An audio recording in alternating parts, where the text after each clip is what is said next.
Enron. Remember that name? It used to be a giant company, to be precise. It was the seventh biggest in the U.S. They were known for shaking things up in the energy industry. However, the surprising reality is that it was entirely deceptive. Enron's success was built on cheating, and when the truth came out, it brought the whole company crashing down. This is the tale of how a $60 billion corporation fell apart in just 1 month inside the corporate scandals that shook Wall Street. Enron started as an energy company, focusing mainly on natural gas supply. As it grew, the company shifted into trading, striking energy deals, and expanding into power. Later on, Enron ventured into broadband and further trading, becoming a favorite on Wall Street with an ever-growing stock price. Politically well-connected, Enron notably became the largest contributor to George W. Bush's campaign, with Bush even giving the founder, Kenneth Lay, the nickname Kenny Boy. Kenneth Lay, raised in a modest family with his father a Baptist minister, dreamed of a better future. After earning a PhD, he worked as a financial analyst at the Pentagon, eventually rising through the ranks. His friendship with George Bush Sr. grew strong, with Lay even sending Enron's corporate jet to fly Bush Sr. and his wife to their son's inauguration. These gestures would later bear significance. The first warning signs within Enron emerged during the Valhalla scandal in 1987. Two oil traders employed by Enron made risky bets on behalf of the company, funneling money into fictitious accounts like My Ass. Auditors alerted Lay about these irregularities, including the traders moving funds into their personal account, manipulating profit, and engaging in overly ambitious trades. Instead of taking action, Lay chose to overlook their actions as long as they turned a profit. Enron even praised them in a letter, urging them to keep making millions. Eventually, both traders were convicted of fraud. This marked the beginning of Enron's trouble, hinting at deeper issues within the company that would later come to light. Lay appeared surprised, claiming ignorance of the reckless gambling and theft within his company. However, it later emerged that he had actually encouraged these activities. When one of the traders involved was sentenced to a year in jail, Lay faced a significant dilemma. One of his top moneymakers was now behind bars, and he urgently needed a replacement. This is when Jeffrey Skilling entered the scene. Skilling, Enron's new CEO, quickly became Lay's most valuable asset. He wasted no time in steering Enron towards a new direction. Skilling's vision was ambitious.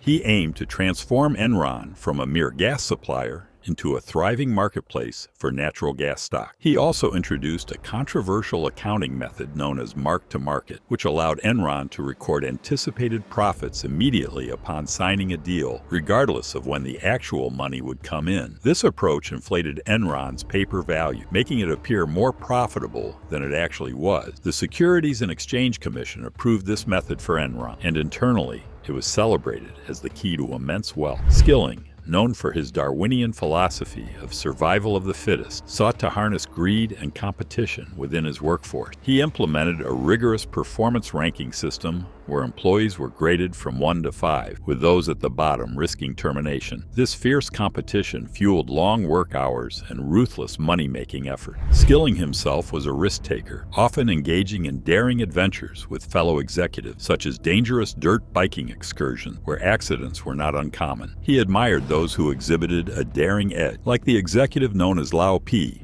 whom he nicknamed ICBM for his aggressive approach. Lao P later left Enron with a substantial fortune, despite his division suffering significant losses. Enron, under Skilling's leadership, also pioneered Enron Online, a revolutionary marketplace that aimed to bring transparency to commodity trading. This platform aimed to replace the opaque systems of the past with a user-friendly, accessible marketplace accessible via the internet. Skilling's vision was clear. He aimed to change the world by making business transactions as simple as pushing a button online. Greed, deception, and the ultimate collapse. During the late 1990s, the frenzy wasn't limited to just tech companies. Stock prices were soaring across the board, fueled by eager investors hoping to strike it rich. Enron, too, was riding high. Its stock had tripled in just 2 years. People from all walks of life, even those with modest savings, were diving into the stock market game. Enron's success seemed unstoppable as long as they could meet or exceed expectations. Jeff Skilling, the charismatic face of Enron, confidently urged employees to invest more of their retirement savings into the company. But behind the scenes, Enron was bleeding money, especially on failed projects like their billion-dollar venture in India, where electrical grids lay abandoned due to unaffordable power costs. Despite these losses, Enron's executives manipulated their books to show future profit, rewarding themselves handsomely with massive bonuses. Even financial analysts meant to scrutinize such activities were swayed by Skilling's charm and the company's complex operations.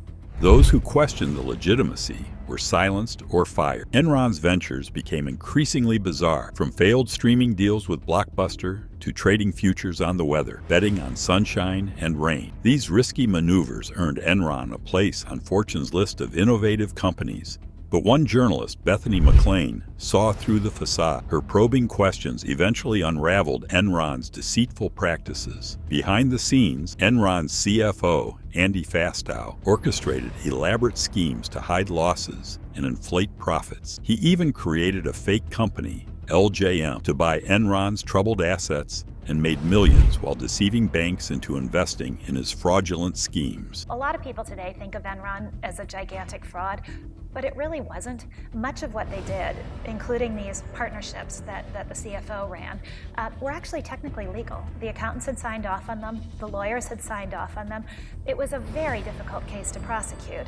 Enron's downfall began when Bethany McLean dared to ask the simple question: how does Enron really make its money? Merrill Lynch purchased 3 Nigerian barges from Enron, then sold them back 5 months later. This maneuver was aimed at manipulating financial records, a tactic that later landed several bankers in jail. Despite this, Enron's leaders, Skilling and Lay, knew their financial tricks couldn't last forever. They set their sights on California, hoping to strike gold. Skilling, under mounting pressure, grew increasingly erratic, showing up to work unshaven and even insulting an investor during a call in 2001. Enron merged with Pacific Gas and Electric, gaining access to California's power grid. Soon after, California experienced frequent rolling blackouts despite having more electricity than needed. Enron traders were secretly manipulating the market, moving electricity out of state to create artificial shortages and drive up prices. They even coerced power plants into shutting down temporarily to further boost prices. While Californians suffered blackouts and financial losses totaling $30 billion, Enron traders celebrated huge bonuses. Ken Lay boldly declared that Enron would find ways to profit regardless of California's regulation. President George W. Bush, a friend of LAI's, refused to intervene, leaving the Federal Energy Regulation Commission, led by a chairman recommended by Lay himself, to act only under pressure from the Senate. As the scandal unfolded, Californians turned against their governor and elected Arnold Schwarzenegger. In 2001, Skilling abruptly resigned, perhaps sensing the impending collapse of Enron. Shortly after, Sharon Watkins, an employee under CFO Andrew Foster, alerted Lay to widespread fraud within the company. The SEC launched an investigation, and investor confidence in Enron began to wane rapidly. How corporate greed left thousands jobless. The collapse of the deal between Enron and Dynegy has left Enron employees stunned, many of them wondering if they'll be getting their next paycheck. Everybody's concerned about their job. As it is right now, I think everybody's a little in shock. Kenneth Lay, in an attempt to calm investors and reassure employees, delivered a speech blocks away from the company's headquarters. Meanwhile, a crucial scene unfolded unnoticed. Accounting firm employees feverishly shredded tons of documents on October 23rd. But this frantic effort came too late. The once esteemed Enron, known for its innovation, plummeted into bankruptcy within a month. Lay's defense, that he had no inkling of the impending collapse when he left on August 14, 2001, rang hollow. He maintained Enron's financial health, and his actions were always in shareholders' interests. Yet, as the market froze at $32 per share, reopening later at a dismal $9, executives like Jeff Skilling sold off their stocks in a panic. The media pounced, triggering criminal investigation. Cliff Baxter, once part of Skilling's inner circle, profited handsomely from Enron before tragically ending his life. Andy Foster, the former CFO, turned state's witness, revealing a web of fraud among Enron's top brass. Arthur Andersen, their trusted accounting firm, faced legal ruin for shredding evidence. In the fallout, Enron's collapse cost 29,000 jobs, leaving employees without insurance and minimal severance. Meanwhile, executives reaped millions. Ken Lay, facing a lengthy prison term, passed away before sentencing. Jeffrey Skilling, the mastermind, received a 24-year sentence, serving 12 years before his release in 2019. Skilling now seeks redemption, with an eye on a comeback in the energy sector, and while he may be unwelcome in publicly held companies, this has not held him back from launching private venture. His tale mirrors the journey of Enron, one of wild ambition and corporate greed that has a lot of people wondering how such colossal deception went unchecked. What's your take on the Enron scandal? Share your thoughts in the comments below. If you want to explore more about this massive fraud, hit the like button and subscribe for future updates.